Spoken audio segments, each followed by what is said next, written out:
آغاز کریں گے بڑی خبر سے۔ یمن بنا میدان جنگ، دو اہم عرب اتحادی آمنے سامنے۔ اتحادی افواج نے یمن میں یو اے ای سے آنے والے 2 بحری جہازوں کو نشانہ بنا ڈالا۔ دعویٰ کیا کہ متحدہ عرب امارات سے ہتھیاروں کی کھیپ حضراموت پہنچائی جا رہی تھی۔ سعودی عرب نے اماراتی فوج کو یمن کی سرزمین چھوڑنے کا انتباہ دے دیا۔ یو اے ای نے تمام الزامات مسترد کر دیے۔ کہا مکلا بندرگاہ پر لنگر انداز ہونے والے جہازوں میں اسلحہ تھا ہی نہیں، ان میں اماراتی فورسز کے لیے گاڑیاں تھیں۔ سعودی بیان پر مایوسی ہوئی۔ یمن کے صدارتی کونسل نے بھی یو اے ای سے دفاعی معاہدہ منسوخ کر دیا۔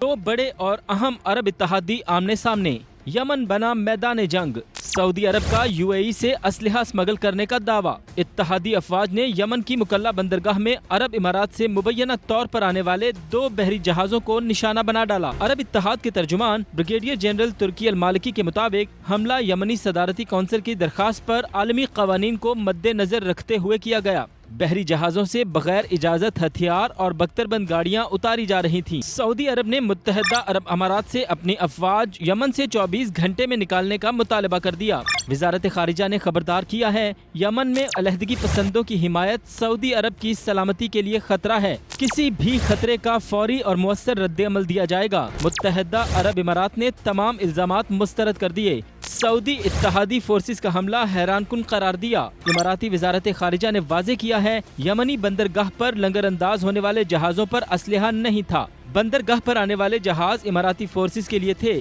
جن میں بختر بند گاڑیاں موجود تھیں۔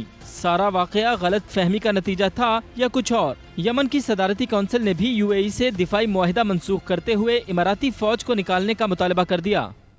اور سعودی عرب کا دباؤ کام کر گیا۔ متحدہ عرب امارات نے یمن میں اپنے انسدادی دہشت گردی یونٹس ختم کرنے کا اعلان کر دیا۔ یو اے ای کی وزارت دفاع کی جانب سے جاری بیان میں کہا گیا، رضاکارانہ طور پر یمن میں انسدادی دہشت گردی یونٹس کے مشن ختم کر دیے۔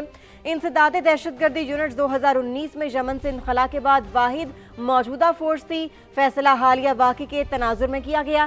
یہ اقدام خطے میں سلامتی اور استحکام کے لیے اس کے کردار کے مطابق ہے۔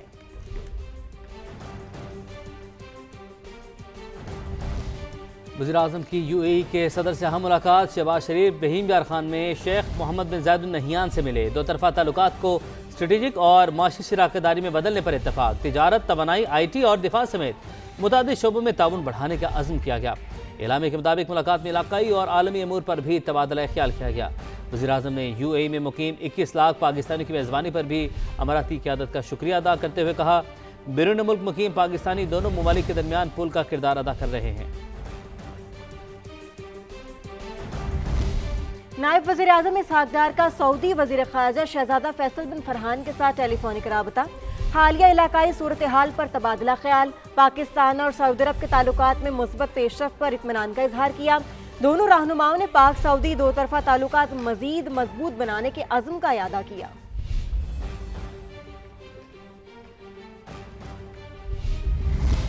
عرب لیگ نے سعودی عرب اور متحدہ عرب امارات سے یکجہتی برقرار رکھنے کی اپیل کر دی۔ سیکرٹری جنرل احمد ابو الغیظ نے یمن میں کشیدگی ختم کرنے کا مطالبہ کیا۔ کہا، رکن ممالک عرب یکجہتی کے جذبے کو برقرار رکھیں اور یمن کی قانونی حکومت کی حمایت میں متحد رہیں۔ جنرل سیکرٹری نے یمن میں کسی بھی فوجی کارروائی کی مخالفت کرتے ہوئے کہا کہ عرب لیگ کی قراردادوں پر عمل درآمد یقینی بنایا جائے۔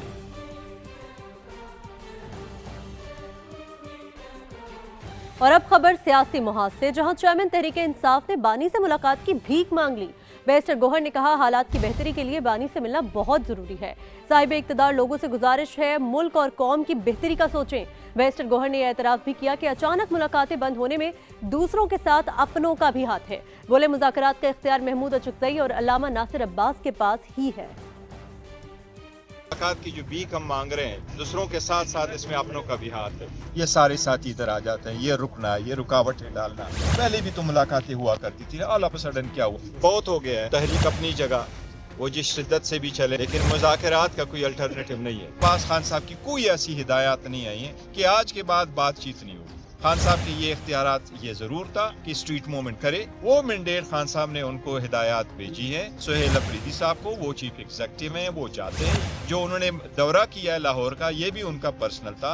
इस पे पार्टी की मशावरत आखिरात की तरफ प्रोग्रेस उस स्पीड से नहीं हो रही जिस तरीके से हालात तकाजा कर रहे हैं। वो जैसा भी है, लेकिन मैं इख्तियार अचकज़ई साहब और अल्लामा साहब का है और उनकी मर्जी है, लेकिन मैं सारे साहब इख्तियार लोगों से ये रिक्वेस्ट करूंगा कि मुल्क की खातिर, जमहूरियत की खातिर इस खुदा की धरती पे अब तरस करो। दुश्मन के साथ सीज फायर हुआ, लेकिन हमारा आपस का तनाव खत्म नहीं होगा। आप कोई तरीका निकालें ताकि ये हालात बेहतर हो। पंजाब असम्बली में केपी के सरकारी वफ्द की तज़हीक बैन सूबाई हमआहंगी के मुनाफी ये पार्लिमानी इक़दाल की खिलाफ वर्जी है। Speaker KP assembly Babar Swati का स्पीकर पंजाब असम्बली को मरासला, लिखा कि केपी वफ्द को पंजाब असम्बली में बार बार रोका गया, सिक्योरिटी अहलकारों ने धक्के दिए, वज़ीर आला को गाड़ी से उतरने पर मजबूर किया गया, इससे अवाम में मनफी तासुर गया। ऐसे वाक़यात ना रोके गए तो इदारों के दरमियान एतमाद मजरूह होने का खदशा है। और स्पीकर पंजाब असम्बली मलिक अहमद खान ने वज़ीर आला केपी सुहेल आफरीदी की पंजाब असम्बली आमद पर हुल्लड़बाजी की तहकीकाती कमेटी की रिपोर्ट पुलिस को भिजवाने की हिदायत कर दी। वज़ीर इत्तलात अज़मा बुखारी का दौरा लाहौर के दौरान सुहेल आफरीदी के रवैये पर ऐवान से वॉकआउट, कहा सुहेल आफरीदी के स्टाफ ने सहाफ़ियों पर तशद्दुद किया, धक्के दिए, बोली लाहौर कैसा लगा ये पूछना वज़ीर आला खैबर पख्तूनख्वा की छेड़ बन चुकी है। जो तमाशा सीएम केपीके के आने पर पंजाब असम्बली के अंदर लगा, जनाब स्पीकर, वो पूरी दुनिया ने देखा। सीएम केपीके के स्टाफ ने, उनके गार्ड्स ने मारा पीटा, उनके साथ बदतमीजी की, धक्के मारे गए इतनी बुरी तरह से कि उनको नोचा गया है और माजरत करने की बजाय जनाब स्पीकर एक तूफान बदतमीजी बरपा रहा। अपोजिशन लीडर साहब ने जो है, मैंने सुना उनके टीवी पे, उन्होंने कहा कि मेरे पेड मुलाजम जो है वो सहाफ़ी की शक्ल में गए थे। जनाब स्पीकर, डेफमेशन नोटिस मैं तैयार करा रही हूँ, जिन्होंने सीएम केपीके से ये पूछने की जुर्रत कर ली कि लाहौर कैसा लगा। जनाब स्पीकर, उनकी छेड़ बन गई है कि लाहौर कैसा लगा। जनाब चेयर, जो कुछ पंजाब के सहाफ़ियों के साथ, जो प्रेस क्लब गैलरी के लोगों के साथ किया गया, जनाब स्पीकर, मैं भी एहतजाज के तौर पर मैं भी इसके ऊपर वॉकआउट करती हूँ। जी NA 130 लाहौर में नवाज शरीफ की कामयाबी के खिलाफ यास्मीन राशिद की पटिशन मुस्तरद। जीत के नोटिफिकेशन के खिलाफ दरख्वास्त नाकाबिल समाअत करार दे दी गई। इलेक्शन ट्राइब्यूनल जज राना जाहिद महमूद ने दरख्वास्त को खारिज कर दिया। जज ने कहा दरख्वास्त गुजार ने मुकर्ररा वक्त के अंदर ट्राइब्यूनल से रजू नहीं किया, जिसके बायस दरख्वास्त की समाअत नहीं की जा सकती।